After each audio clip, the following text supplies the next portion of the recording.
There was 4 styles of giving in the Old Testament. Number 1, there was the sacred tithe that went to the priests, the Levites, to sustain them because they subsisted on the tithe from the people so that they could do the ministry of God.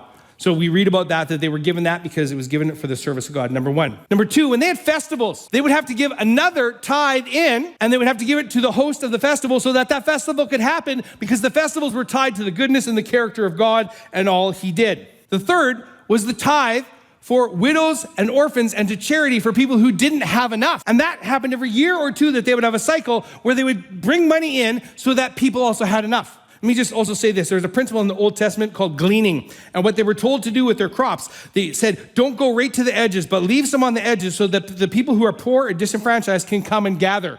It was all there already set up in the principles that God had. So there's 3, the sacred tithe to the priests, the festival tithe, and the charity tithe. And then you know what else there was?